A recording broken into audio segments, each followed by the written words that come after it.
Hello friends, how are you? कैसे हैं आप सब? स्वागत है आपका अपने ही चैनल मीडू स्टडी में। मैं हूं आपका friend Ashutosh, I am Indore से। एंड फ्रेंड्स, आप जानते ही हैं मीडू स्टडी आपका अपना चैनल है जिसमें हम सारे मैनेजमेंट के कॉन्सेप्ट्स को, सब्जेक्ट्स को बड़े ही सिंपल वे में पढ़ रहे हैं। हमने कैट की प्रिपरेशन का भी कंटेंट आपको दिया और साथ में एमबीए के सब्जेक्ट्स भी हम कर रहे हैं। हमारे डिफरेंट डिफरेंट जो एमबीए के फील्ड्स के सब्जेक्ट्स है फ्रेंड्स, उसकी सीरीज चलती है। और आज की जो हमारी वीडियो है वो हमारा ह्यूमन रिसोर्स मैनेजमेंट जो एचआरएम मॉड्यूल है उसके ऊपर है। उसकी हमारी 8th वीडियो है। एंड हमारा आज का टॉपिक है रिक्रूटमेंट एंड सिलेक्शन। तो इससे पहले देखिए, हम ऑलरेडी जान चुके हैं ह्यूमन रिसोर्स मैनेजमेंट क्या होता है, ह्यूमन रिसोर्स प्लानिंग क्या होती है, उसकी हमने टेक्निक्स को जाना। ये सब कुछ हम अपनी पिछली वीडियोस में कर चुके हैं, डिमांड फोरकास्टिंग, सप्लाई फोरकास्टिंग। अब ये सब करने के बाद हमने job analysis, job design, JD J सब कुछ किया था। अब देखिए, ये डिजाइन करने के बाद अपना अगला फेज आता है कि रिक्रूट करना और सेलेक्ट करना क्या होता है। ये हमारा अगला चैप्टर है। इसको हम 2 वीडियोस में करेंगे, 2 पार्ट में। आज की वीडियो में हम जानेंगे रिक्रूटमेंट के बारे में और नेक्स्ट वीडियो में जानेंगे सिलेक्शन के बारे में। तो चलिए स्टार्ट करते हैं। सबसे पहले बात करते हैं रिक्रूटमेंट की कि रिक्रूटमेंट होता क्या है। तो process of finding and attracting talented applicants for a particular job position in an organisation is called recruitment. मतलब देखिए, ऑर्गेनाइजेशन में कोई एक पर्टिकुलर जॉब पोजीशन होगी आपके पास, उसके लिए सही कैंडिडेट को फाइंड करना और मतलब टैलेंटेड एप्लीकेंट्स को अप्लाई करना कि जो मतलब टैलेंटेड पूल मार्केट में अवेलेबल है। अब आप मार्केट में जो है हमेशा टैलेंटेड लोग रहेंगे, बंदे रहेंगे। उनको आप कैसे अट्रैक्ट करते हैं, लेके आते हैं कि वो आपकी कंपनी में अप्लाई करें, वो प्रोसेस कहलाता है recruitment. Recruitment Recruiting new people helps organization to get jobs done in order to meet organization goals and objectives and improve its productivity। अब कंपनी रिक्रूट करती क्यों है? देखिए, काम करने के लिए कंपनी में जो अलग अलग जॉब होती है, टास्क होते हैं, उसके लिए पर्सन्स चाहिए ना। वो पर्सन्स कैसे आपको मिल सकते हैं? Through recruitment. ये लोग आके ऑर्गेनाइजेशन के गोल्स एंड ऑब्जेक्टिव्स को मीट करेंगे एंड प्रोडक्टिविटी को बढ़ाने में, इंप्रूव करने में हेल्प करेंगे। अब एक इफेक्टिव रिक्रूटमेंट पॉलिसी क्या होती है? तो an effective recruitment policy focuses on providing clear job details to candidates और प्रोस्पेक्टिव एम्प्लॉइज। तो रिक्रूटमेंट पॉलिसी ठीक तब होगी जब वो जो आपकी कैंडिडेट्स या प्रोस्पेक्टिव एम्प्लॉइज हैं उनको क्लियर जॉब डिटेल दे पाए, मतलब उनको कोई डाउट ना हो, कोई दिक्कत ना हो। Establishing a positive image of the organisation and getting the best person for the vacant position, ये सब है रिक्रूटमेंट के बारे में। चलते हैं आगे, देखते हैं कुछ डेफिनेशंस। तो जैसे हमने बात की, recruitment is a process of attracting the most qualified and talented candidates for a job from the large pool of interested candidates. तो आपके पास जो इंटरेस्टेड कैंडिडेट्स होंगे उनमें से सबसे क्वालिफाइड और टैलेंटेड कैंडिडेट्स को अट्रैक्ट करना, वो कहलाता है आपका recruitment. According to Edwin Flippo, recruitment is a process of searching for prospective employees and stimulating them to apply for job in organization. तो इस डेफिनेशन में अलग अलग डेफिनेशन है जो कुछ हमें रिक्रूटमेंट के लिए मिली है। Process of searching for prospective employees and stimulating them to apply for jobs in organization, इसको बोलते हैं रिक्रूटमेंट। एक और डेफिनेशन देखते हैं। According to Yoder, recruitment is a process to discover the sources of manpower to meet the requirements of staffing schedule and to employ effective measures for attracting that manpower in adequate number of to facilitate effective selection of an efficient working force। ये था हमारा recruitment के बारे में। आगे चलते हैं and जानते हैं कि रिक्रूटमेंट का पर्पस क्या है और इसकी इंपॉर्टेंस क्या है।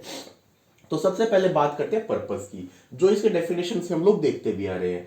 Bring fourth a large pool of candidate and ensure that maximum of them apply for job vacancy. तो मतलब ऐसा नहीं होना चाहिए आपकी कंपनी में कोई ओपनिंग है, एक या दो लोग ही अगर इंटरव्यू कर रहे हैं आप, मतलब एक पूल नहीं मिल पा रहा आपको, तो एक एचआर वाला बंदा रिक्रूटमेंट का पर्पस तब फुलफिल करता है जब वो लार्ज पूल ऑफ कैंडिडेट्स, मतलब एक पोजीशन के लिए 20, 25, 30 इतने प्रोफाइल्स आए, उनको आप देखो, बेस्ट कैंडिडेट को लो। It lays a foundation for selection of right candidate for the right job. अब आपका रिक्रूटमेंट ये ठीक नहीं होगा अगर आप पूल ऑफ राइट कैंडिडेट्स नहीं लेके आ सकते हो, तो आप सेलेक्ट कैसे करेंगे? Recruitment helps in analysing both the current and future HR requirements of organisation. तो जो करंट है और साथ में फ्यूचर, मतलब आपको ये चीजें भी लेके चलना होता है माइंड में कि एट्रिशन चलता रहता है, लोग छोड़ते रहते हैं, तो वो सब पर्सपेक्टिव माइंड में रखते हुए हमें इसको डिजाइन करना होता है। It can be used as an indicator of future HR trends, for example, change in job market। तो एक इंडिकेटर के तरीके से भी हेल्प करता है फ्यूचर एचआर ट्रेंड्स में। अब जानते हैं अगली स्लाइड में कि क्या इंपॉर्टेंस है इसकी। तो इंपॉर्टेंट भी है, और ये और क्या पर्पस सॉल्व करता है। Cooperation and coordination with colleges, universities and various educational institutes can be strengthened through recruitment। जैसे बहुत ही कंपनीज करती हैं कि डायरेक्टली डिपेंडिंग अपॉन प्रोफाइल उनको कैसी रिक्वायरमेंट है। अगर उनको मैनेजर लेवल के, मैनेजमेंट लेवल के बंदे चाहिए तो वो एमबीए बी स्कूल्स में जाती हैं। अगर टेक्निकल बंदे चाहिए तो मे बी बीटेक स्कूल्स में जाती हैं। उन कॉलेजेस में जाके तो आपके कहीं ना कहीं उनसे भी रिलेशन स्ट्रेंथन हो रहे हैं। एक इंडस्ट्री का और एक एजुकेशन इंस्टीट्यूट का कनेक्ट क्रिएट होता है इसके through. Recruitment helps HR personnel and managers to adapt to change taking place in internal and external environment। तो HR personnel as well as manager को जो आपका एनवायरनमेंट में चेंज हो रहा है, internal as well as external industry में changes आ रहे हैं, वो आपको इसके थ्रू पता लग पाते हैं।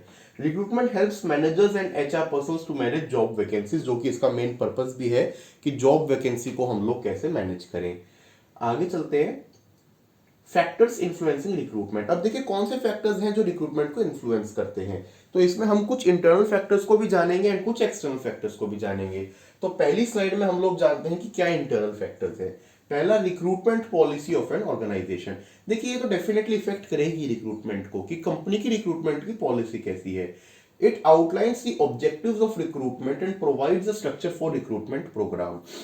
हर कंपनी की अलग पॉलिसी होती है। अब कुछ कंपनी में होता है कि हम एक्सपीरियंस बंदों को ही लेंगे, कुछ कॉलेजेस से लेना प्रेफर करते हैं। कुछ कंपनीज में तो जैसे ऐसा भी होता है कि आप कंपटीशन से हायर ही नहीं करते, आपकी हायरिंग पॉलिसी में मेंशन होता है। कुछ में इस चीज को प्रेफरेंस दी जाती है। तो डिपेंडिंग अपॉन आपकी कंपनी की क्या पॉलिसी है वो डेफिनेटली अट्रैक्ट करेगी रिक्रूटमेंट पे। Second, size of business. अब देखिए ये तो डिपेंड करता ही है ना, अगर कंपनी ग्रो करेगी तो ही उसको ज्यादा मैन पावर की जरूरत रहेगी। अगर कंपनी श्रिंकिंग फेज में है, बिजनेस को कुछ नुकसान हो रहा है, तो वो रिक्रूट करके क्या करेंगे, वो तो बल्कि एग्जिस्टिंग लोगों को ही उसमें से कोशिश करेंगे कुछ निकल जाए। तो अगर बिजनेस प्लान एक्सपेंशन का है तो ज्यादा आदमियों को रिक्रूट किया जाएगा। तो साइज ऑफ बिजनेस पे डिपेंड करता है।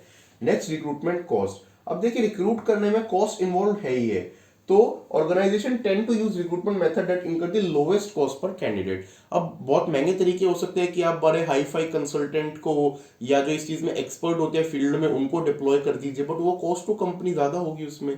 कुछ कंपैरेटिवली चीपर कैंडिडेट मेथड्स भी होते हैं, बट उसी तरीके से आपका फिर पूल भी जो है वो इस तरीके का रहेगा जो इजीली एक्सेसिबल रहेगा। तो वो कहीं ना कहीं कॉल एक लेनी पड़ती है कि आप रिक्रूटमेंट कॉस्ट में कितना क्या दे सकते हैं।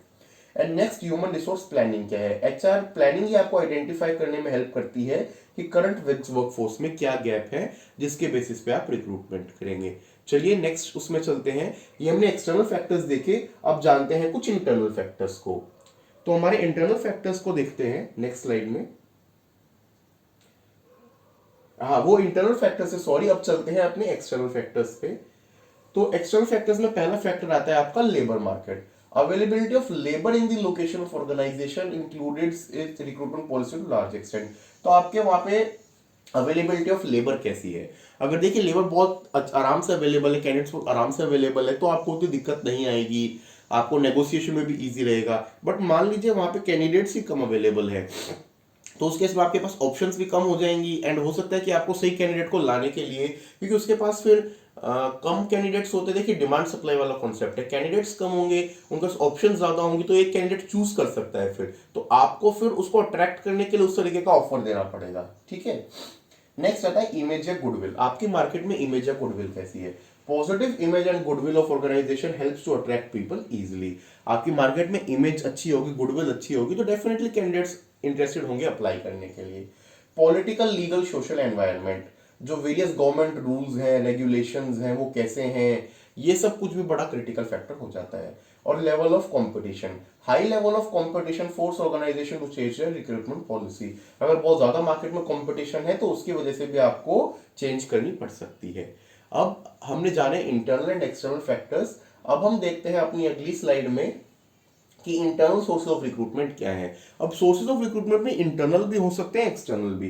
तो देखिए इंटरनल में सबसे पहले तो प्रमोशन ही है कि आपके यहाँ कोई वैकेंसी क्रिएट हुई है। अब मान लीजिए मैनेजर लेवल का कोई बंदा गया है, तो उसी की टीम में जो 4-5 बंदे थे उनमें से आप देखिए कि कोई एक बंदा हो जिसको ऑलरेडी हमने इस तरीके से ग्रूम कर रखा हो या ग्रूम करके और उसको जो है उस वैकेंसी को किया जा सके। ये one of the healthy way है, क्योंकि देखिए इसमें एक तो आपकी रिक्रूटमेंट कॉस्ट बच रही है और एक टीम में भी अच्छा पॉजिटिव मैसेज जा रहा है कि अगर मैं अच्छा काम करता हूं तो कल को मैं हायर हायरार्की में जा सकता हूं। तो ये one of the very good methods है प्रमोशन। दूसरा ट्रांसफर। अब कई बार ये होता है कि आपके यहाँ कोई वैकेंसी क्रिएट हुई, बाहर से आप ले नहीं सकते, बट ये भी हो सकता है कि सेम पोजीशन पे जो है दूसरी लोकेशन में आपके पास एक एफिशिएंट रिसोर्स है, जो हो सकता है वहां पे उतना उसका रिक्वायरमेंट ना हो या कुछ टाइम के लिए वहां से उसको मूव करे तो उतना इम्पैक्ट ना आए, तो ट्रांसफर के थ्रू भी हम इसको पूरा कर सकते हैं।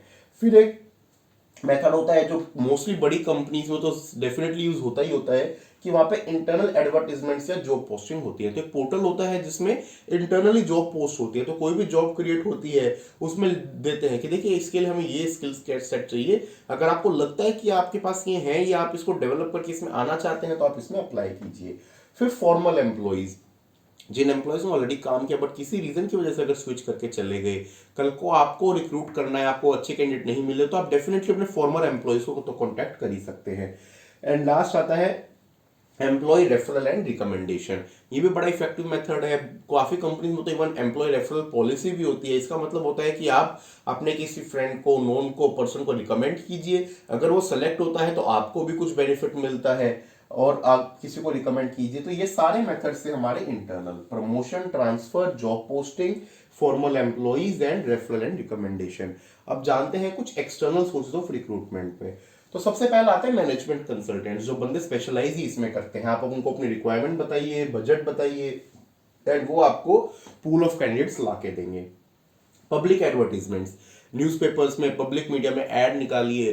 स्पेशली पब्लिक एडवर्टीजमेंट जो है सरकारी जॉब्स में तो ये मेथड होता ही होता है कि उसको जो है पोस्ट किया जाता है अखबार में, वेबसाइट में, हर तरीके से पब्लिसाइज किया जाता है ताकि लोग अप्लाई करें। फिर जो मैंने आपसे बात की थी, जो कंपनीज आजकल करती है कैंपसेस में जाकर रिक्रूट करती हैं, कैंपस हायरिंग, जिसको कैंपस रिक्रूटमेंट भी बोलते हैं, या फिर मतलब जो आपका प्लेसमेंट्स के लिए जाना वहां पे। डेप्यूटेशन पर्सनल, डेप्यूटेशन पे आप किसी पर्सन को ले आए उस पर्टिकुलर प्रोजेक्ट के या काम के लिए। प्रोफेशनल और ट्रेड एसोसिएशन, तो बहुत सी इंडस्ट्रीज में प्रोफेशनल या ट्रेड एसोसिएशन होती हैं, जहां पर जो इंटरेस्टेड पर्सन है जॉब में वो रजिस्टर्ड होते तो आपको वो इजिली मिल सकते हैं, उन एसोसिएशन के थ्रू आप रिक्रूट कर सकते हैं। अगेन एम्प्लॉयमेंट एजेंसीज, जो रोजगार की एजेंसीज होती हैं, इनमें कैंडिडेट्स एनरोल करते हैं जो बेरोजगार होते हैं, अनएम्प्लॉयड होते हैं, या जो किसी और तरीके की जॉब में इंटरेस्टेड रहते हैं, कंपनीज भी उसमें जाके एम्प्लॉयमेंट एक्सचेंज में नौकरी ले सकती है लोगों को। एग्जीक्यूटिव सर्च फर्म्स, तो जैसे कंसल्टेंट तो सिंगल पर्सन है, आज के टाइम में इवन सर्च फर्म होती है जिनका स्पेशलाइज्ड काम ही ये होता है कि रिक्रूटमेंट करवाना, तो आप उनको अप्रोच कीजिए, टाई अप करके रखिए। अब वो रिटेनर पे भी काम करते हैं कि मतलब एक फिक्स मंथली वो लेंगे, या कई कई बार वो केस टू केस बेसिस पे भी होता है कि जिस कैंडिडेट को उन्होंने करवाया उसमें कुछ परसेंटेज कमीशन वो लोग लेते हैं। अलग अलग तरीके के मॉडल इसमें डिपेंड करते हैं। कई बार स्पेशल इवेंट्स कंपनी जो है वो डेफिनेटली किसी रिक्रूटमेंट के लिए, जैसे आपको स्पेशल इवेंट का एग्जांपल बताऊं, दिल्ली में आजकल एक होता है रोजगार मेला। वो मेला लगता है जिसमें जो अनएम्प्लॉयड लोग हैं वो आते हैं, कंपनीज आती हैं, वहीं की वहीं इंटरव्यू होते हैं और नौकरियां मिलती हैं। फिर कई बार जो है self initiated walk in companies walk in वो करती हैं, वो देती है कि जिसके लिए किसी को जो है जॉब इंटरव्यू के उसके लेटर की जरूरत नहीं है, हमारा इस टाइम में वॉक इन रहेगा, आपके पास ये स्किल्स हैं तो आप वॉक इन इंटरव्यू में आइए और इंटरव्यू दीजिए। और कंप्यूटर डेटाबेसेस, तो डेटाबेस से भी कई बार डेटा मिलता है। आपने कभी कंपनी में प्रीवियसली अप्लाई किया हो तो वो डेटाबेस मेंटेन रहता है, वो आपको दोबारा रिक्वायरमेंट होती है तो वो कॉन्टैक्ट कर लेते हैं। ये थे हमारे एक्सटर्नल सोर्सेज। चलते हैं आगे और जानते हैं कि रिक्रूटमेंट का प्रोसेस क्या होता है। तो हमने सारे सोर्सेज देख लिए, इंपॉर्टेंस देख ली, अब एक बार प्रोसेस को भी समझ लेते हैं। तो प्रोसेस में सबसे पहला प्रोसेस आता है रिक्रूटमेंट प्लानिंग। तो देखिए रिक्रूटमेंट को प्लान तो सबसे पहले करना ही पड़ेगा। आपने प्लान नहीं किया ह्यूमन रिसोर्स को, रिक्रूटमेंट को, तो आप कैसे बंदे को लेंगे। आपने प्लानिंग कर ली, उसके बाद आता है स्ट्रेटजी डेवलपमेंट। आप स्ट्रेटजी बनाइए कि मेरे को कैसे करना है। हमने जो अभी अभी अलग अलग मेथड्स करे थे इंटरनल एक्सटर्नल, उनमें से चूज कीजिए, सब कुछ कीजिए, प्रॉपर स्ट्रेटजी बनाइए। उसके बाद फिर आता है सर्चिंग का स्टेप कि जो भी आपने मेथड यूज किया है, और देखिए जरूरी नहीं कंपनी एक ही मेथड यूज करे, कई बार वो मल्टीपल मेथड्स भी यूज करती है। उसको इंटरनल पोस्ट भी कर रही है, फॉर्मल एम्प्लॉय को भी कॉन्टैक्ट कर रही है अगर क्रिटिकल पोजीशन हो, और साथ साथ जो है सर्च फॉर्म को भी दे रही है, या मतलब मल्टीपल मेथड किस लिए, क्योंकि उस पोजीशन क्रिटिकल पोजीशन को फिल किया जा सके। सर्च करके जो आपके पास पूल आया उन कैंडिडेट्स में से, अब अगला करिए उसकी स्क्रीनिंग। स्क्रीनिंग करने का मतलब उन कैंडिडेट्स को देखिए कैसे हैं वो कैंडिडेट्स, और उसके बाद स्क्रीनिंग कर ली, फिर आता है evaluation and control. Her process को, हर मेथड को इवेल्युएट करना जरूरी है एंड उसको फ्लॉज के लिए चेक करना जरूरी है। कुछ उसमें गलतियां हो तो उस पर काम करके उसको ठीक करना जरूरी है। तो ये था हमारा पूरा process of recruitment. So friends, ये थी हमारी आज की वीडियो जिसमें हमने रिक्रूटमेंट को जाना। अगली वीडियो हमारी इसी चैप्टर की है जिसमें हमने कैंडिडेट्स को लेके आ गए, रिक्रूट कर लिया, मतलब एक पूल क्रिएट कर लिया। अब उसमें हम सेलेक्ट भी तो करना जरूरी है ना। तो नेक्स्ट वीडियो में हम जानेंगे सिलेक्शन के बारे में, इस टॉपिक को कंप्लीट करते हुए। आपको हमारी आज की वीडियो कैसी लगी फ्रेंड्स, कमेंट सेक्शन में हमें बताइएगा। कोई भी डाउट हो, कंफ्यूजन हो तो आप कमेंट में बताइए, या फिर हमारी मेल आईडी meedu.study@gmail.com पे बताइए। आपको हमारी ये सीरीज अच्छी लग रही है, HRM अच्छे से समझ आ रहा है, तो अपने दोस्तों के साथ भी इसको शेयर कीजिए, उनको बोलिए सब्सक्राइब करें चैनल को। वन स्टॉप मैनेजमेंट सॉल्यूशन है आपका मीडू study. Thank you friends, take care, good day.